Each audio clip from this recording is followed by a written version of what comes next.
Les 50 principes des miracles. Premier principe. Il n'y a pas d'ordre de difficulté dans les miracles.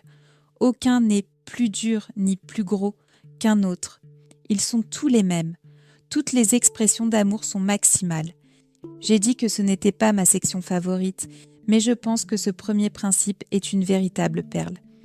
C'est un des énoncés les plus importants de tout le livre, et je pense que c'est aussi ce que pense Jésus, car c'est un principe qui revient maintes et maintes fois tout au long des 3 livres sous diverses formes. Si nous pouvions vraiment comprendre ce que cela signifie, qu'il n'y a pas d'ordre de difficulté dans les miracles, nous pourrions comprendre tout le reste du cours, car ce principe contient en lui les germes du système de pensée tout entier. Il n'y a pas d'ordre de difficulté dans les miracles revient à dire que tous les problèmes du monde sont en fait le même, les problèmes apparemment majeurs et les problèmes apparemment mineurs. Il n'y a pas de différence entre eux. On ne peut pas vraiment le comprendre tant qu'on ne reconnaît pas qu'il n'y a pas de monde à l'extérieur de soi. Si vous croyez à la réalité du monde perceptuel, physique ou séparé, alors vous devez croire qu'il y a une gradation. Il y a des choses plus grosses et il y a des choses plus petites. Le monde entier, c'est-à-dire le monde entier de la perception, est basé sur les ordres et les différences. Nous avons tous acquis les concepts de grand et petit, gros et mince, beau et laid, mâle et femelle, nuit et jour, lumière et ténèbres, grand problème, petit problème, et ainsi de suite. Notre conception des couleurs repose aussi là-dessus. Différentes longueurs d'onde lumineuses. Ce sont toutes des parties intégrantes du monde de la séparation de l'ego, le fait qu'il y a des différences dans ce monde. Dès l'instant où l'on croit que le corps est réel, on croira qu'il y a certains problèmes plus graves que d'autres. Si quelqu'un souffre d'une maladie mortelle, c'est un sérieux problème. Si quelqu'un souffre d'un simple mal de tête, nous dirons que ce n'est pas un problème aussi sérieux. Il n'y a personne dans ce monde qui ne tombe dans ce piège. Sous une autre forme, cela explique qu'on demande de l'aide au Saint-Esprit pour certains problèmes et pas pour d'autres, qu'on le croit trop occupé et qu'on ne veuille pas le déranger pour nos problèmes ridicules et insignifiants, ou qu'on croit pouvoir s'en occuper soi-même. En vérité, toutefois, nous avons peur de sa solution, qui signifie le défaire de l'ego. Cependant, le but d'un cours en miracle n'est pas de nous culpabiliser parce que nous tombons dans ces pièges. Le but du cours est de nous faire comprendre à quel point nous sommes insanes et à quel point ce système de pensée est insane, ce qui nous permet de changer d'esprit à son sujet. Vous ne pouvez pas changer d'esprit à propos de quelque chose si vous ne savez pas que cette chose est là. Ainsi, en exposant le système de pensée de l'ego, le but n'est pas de nous rendre plus coupables que nous le sommes déjà, ou plus stupides, mais de nous aider à comprendre que c'est en fait ce que nous croyons, après quoi nous pouvons changer d'esprit à ce sujet. Comme coup d'envoi, ce premier principe est éclatant. Ce que cela veut dire, donc, c'est qu'il est tout aussi facile de guérir un cancer que de guérir un simple mal de tête. Il est tout aussi facile de guérir la menace d'une guerre nucléaire que de guérir une querelle entre 2 petits-enfants, parce que c'est la même chose. Tout vient du même point central, qui est la croyance en la séparation ou la croyance en la culpabilité. Les problèmes ne sont jamais dans le monde, mais à l'intérieur de notre esprit. Toute action dans ce monde pour soulager la douleur se fait au niveau du symptôme, ce qui veut dire qu'elle se fait au niveau de la forme. L'un des principes clés du cours est la distinction qu'il nous demande sans cesse de faire entre forme et contenu. Un cours en miracle enseigne qu'il n'y a que 2 contenus fondamentaux dans le monde, Dieu ou l'ego, l'amour ou la peur, le pur esprit ou le corps. Il n'y a aussi que 2 perceptions fondamentales. L'une est la façon dont l'ego regarde un problème, l'autre est la façon dont le Saint-Esprit regarde un problème. Cependant, ces 2 contenus se présentent sous une myriade de formes. Quand on pense que le contenu fondamental du monde de l'ego est la séparation, on se rend compte de la multitude de formes que prend cette croyance. Certaines choses que nous considérons comme négatives, comme la douleur, la souffrance, la mort, etc. Et d'autres que nous considérons comme positives, ce qui signifie habituellement que nous obtenons ce que nous voulons. ou que la personne est exempte de souffrances extérieures. Mais la question ne se situe jamais au niveau de la forme, qui se trouve du côté droit du tableau. La question est toujours la pensée sous-jacente, sur la gauche du tableau, voire page, padinard. Au chapitre 23, il y a une section appelée « Les lois du chaos », qui est une section très difficile et l'une des plus importantes de tout le texte, T23.2. Les lois du chaos décrit les 5 lois qui composent le système de pensée de l'ego et sont en fait la contrepartie des 50 principes des miracles. On voit bien de quel côté penche Jésus, qui nous donne 50 principes des miracles et seulement 5 lois du chaos. La première des lois du chaos est l'exacte contrepartie du premier principe des miracles. Elle stipule que la vérité est relative et qu'il existe une hiérarchie d'illusions. Certaines illusions sont pires que d'autres, ou certaines illusions sont meilleures que d'autres. C'est exactement ce dont on parlait. Si vous croyez que certains problèmes sont plus gros que d'autres, vous devez forcément croire qu'il y a différents niveaux de solutions pour les différents niveaux du problème. Un professionnel de la santé sait bien qu'en présence de tels symptômes, il faut faire A, et s'il y a un autre symptôme, il faut faire B, et s'il y a un troisième symptôme, il faut faire A et B, ou tenter autre chose. Il y a beaucoup de moyens très précis à prendre pour guérir ou résoudre les divers problèmes que nous croyons avoir. À ce propos, il est dit clairement dans le cours que cela ne signifie pas que vous ne devriez pas faire ces différentes choses, mais nous y reviendrons plus loin en parlant du 5e principe, voire page 46. La seule chose qui guérisse vraiment, c'est le défaire de la croyance que nous sommes séparés de Dieu, d'où découle notre problème de culpabilité. Comme nous le verrons plus tard, le mot « jonction » est une autre façon de définir ce qu'est la guérison. Si nous reconnaissons que le seul problème qui soit réside dans la croyance que nous sommes séparés, alors la seule solution à tous les autres problèmes apparents est la jonction. Plus on étudie un cours en miracle, plus il devient évident que la façon dont on définit un problème établit automatiquement la façon dont on le résout. C'est pourquoi il est très important, quand vous étudiez et pratiquez le cours, de toujours garder à l'esprit qu'il reconnaît un seul problème, qui est la croyance que nous sommes séparés. Si vous dites que le problème est quelque chose d'autre, alors vous dites automatiquement que la solution sera quelque chose d'autre. La leçon 79 du livre d'exercices fait observer qu'il n'y a qu'un problème et qu'il n'y a donc qu'une solution. L'unique problème est la culpabilité, la séparation ou avoir des rancœurs. Et la seule solution est un miracle, le pardon ou la jonction. C'est ce qu'établit ce premier principe. Il n'y a pas d'ordre de difficulté dans les miracles. Peu importe ce que nous croyons être le problème, tous nos problèmes peuvent être résolus de la même façon, en changeant simplement d'esprit à leur sujet. Question. Parfois, nous nions les choses et nous pensons avoir déjà changé d'esprit. Réponse. On lit à la fin du texte. Les épreuves ne sont que des leçons que tu as manqué d'apprendre et qui te sont que des leçons que tu as manqué d'apprendre et qui te sont présentées à nouveau, de sorte que là où tu avais fait le mauvais choix auparavant, tu peux maintenant en faire un meilleur T31 ou 3.1. Évidemment, la plupart du temps, nous n'avons pas totalement défait notre culpabilité et il peut y avoir des situations que nous croyons avoir guéries ou résolues, ou quelque chose arrivé une année plus tard et boum, les mêmes sentiments ressurgissent. Tout le monde a eu ce genre d'expérience. Cela ne veut pas nécessairement dire que nous avons échoué quand nous avons essayé d'y travailler la première fois. Cela signifie probablement que nous avons été aussi loin que nous le pouvions à ce moment-là et que nous sommes prêts maintenant à faire un autre pas et à guérir une couche plus profonde de culpabilité. Alors une occasion se présente et nous nous surprenons à nous mettre en colère ou à être contrariés, à nous sentir blessés et victimisés. Et c'est cela qui nous indique que nous n'avions pas complètement lâché prise de cette croyance, car maintenant elle se trouve projetée sur cette personne. L'ego nous dira que nous devrions croire que nous sommes des ratés.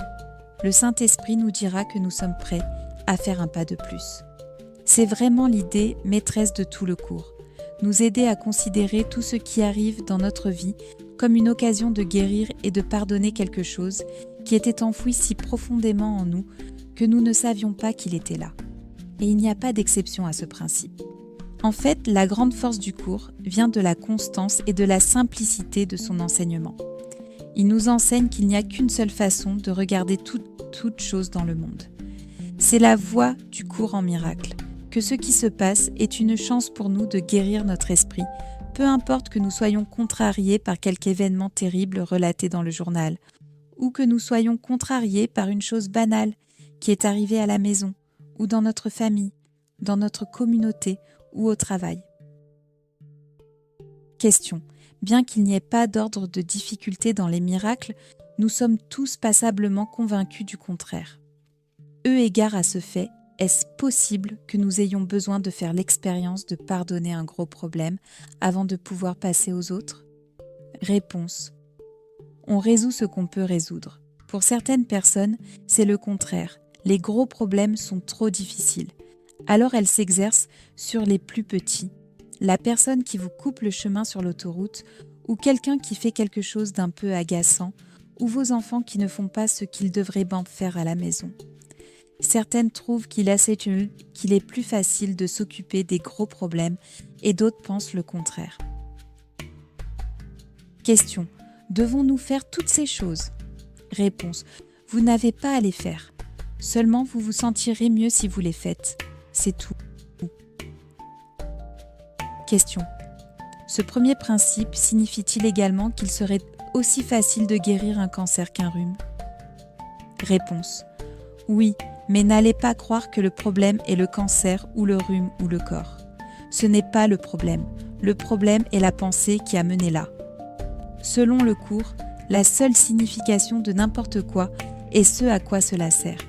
Ne vous concentrez pas sur le symptôme du cancer, pas plus que sur sa rémission, car cela n'est pas le problème.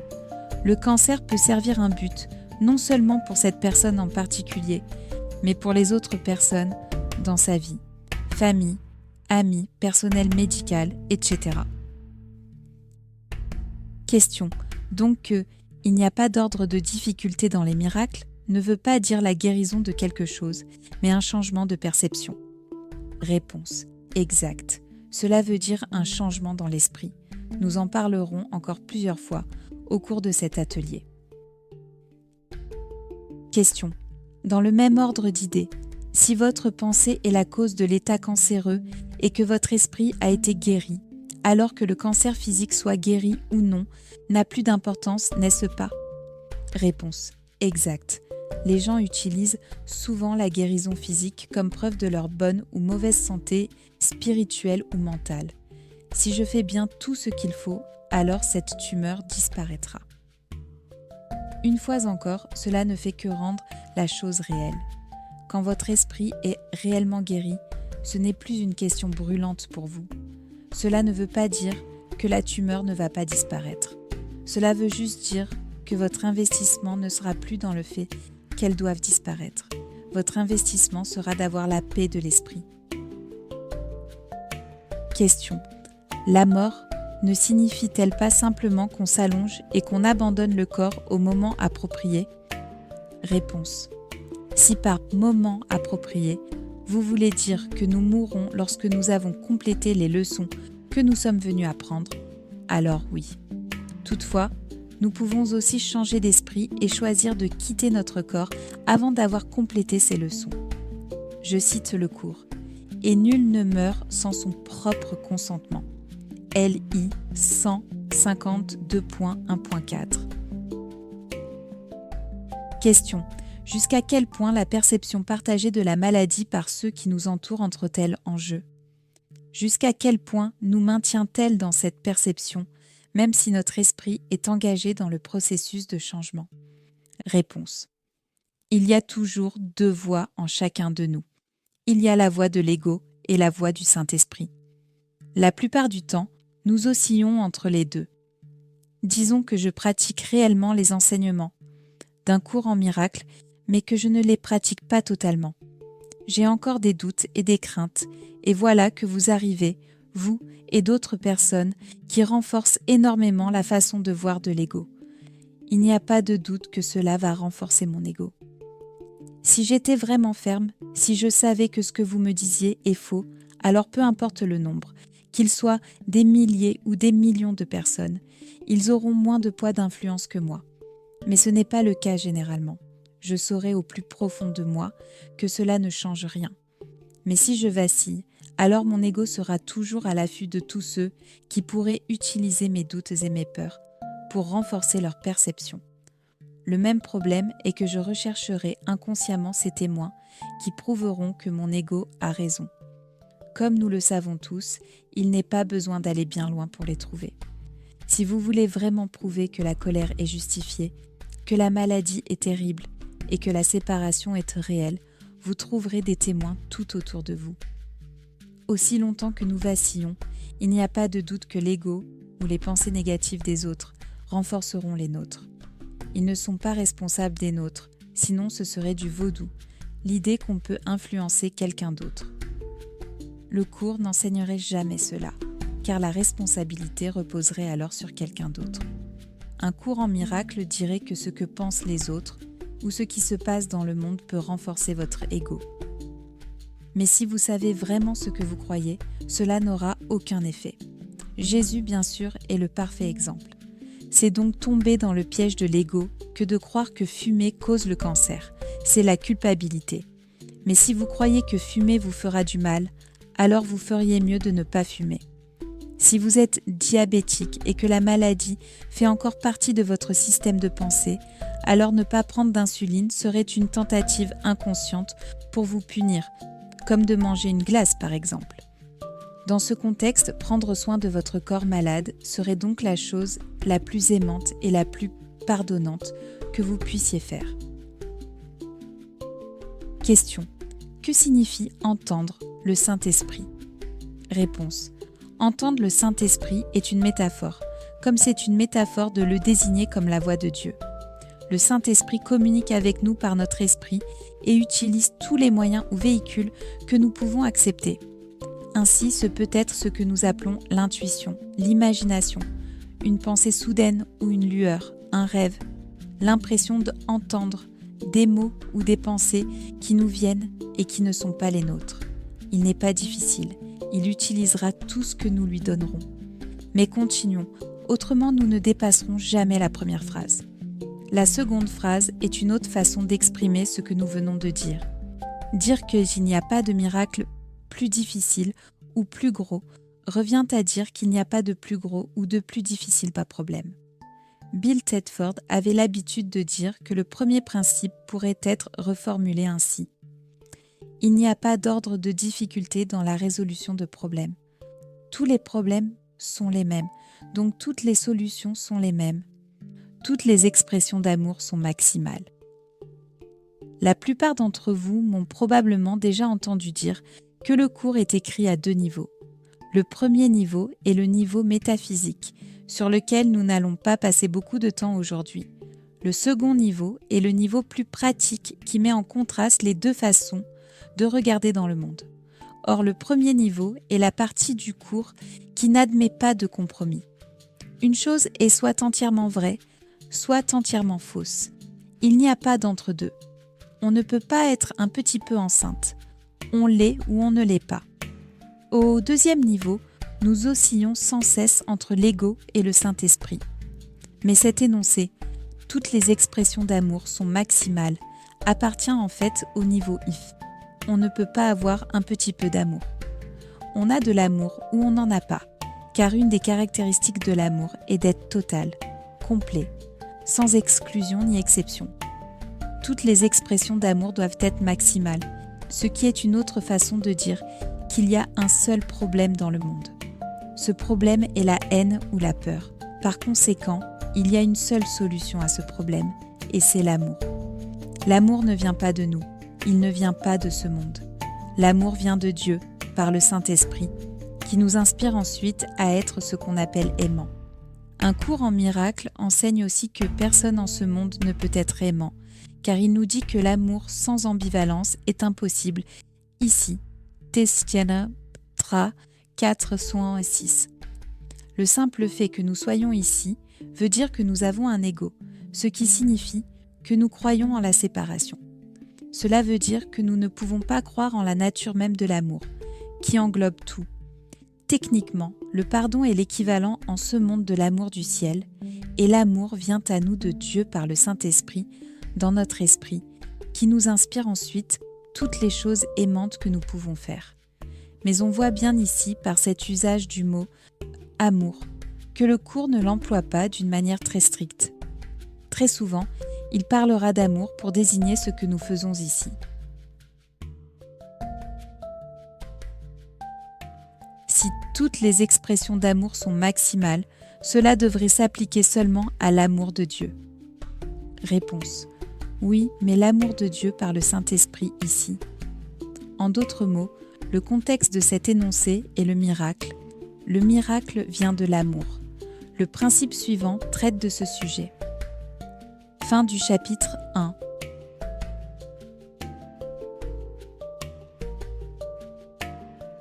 Checklist.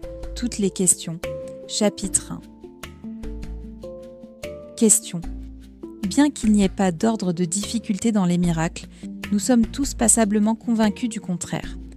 Eu égard à ce fait, est-ce possible que nous ayons besoin de faire l'expérience de pardonner un gros problème avant de pouvoir passer aux autres ? Question. Devons-nous faire toutes ces choses ? Question. Ce premier principe signifie-t-il également qu'il serait aussi facile de guérir un cancer qu'un rhume ? Question. Donc, quand il n'y a pas d'ordre de difficulté dans les miracles, ne veut pas dire la guérison de quelque chose, mais un changement de perception. Question. Dans le même ordre d'idées, si votre pensée est la cause de l'état cancéreux et que votre esprit a été guéri, alors que le cancer physique soit guéri ou non, n'a plus d'importance, n'est-ce pas ? Question. La mort ne signifie-t-elle pas simplement qu'on s'allonge et qu'on abandonne le corps au moment approprié ? Question. Jusqu'à quel point la perception partagée de la maladie par ceux qui nous entourent entre-t-elle en jeu ? Jusqu'à quel point nous maintient-elle dans cette perception, même si notre esprit est engagé dans le processus de changement ? Question. Que signifie entendre le Saint-Esprit ? Question. Alors de quoi est-il question ? Si toutes les expressions d'amour sont maximales, cela devrait s'appliquer seulement à l'amour de Dieu.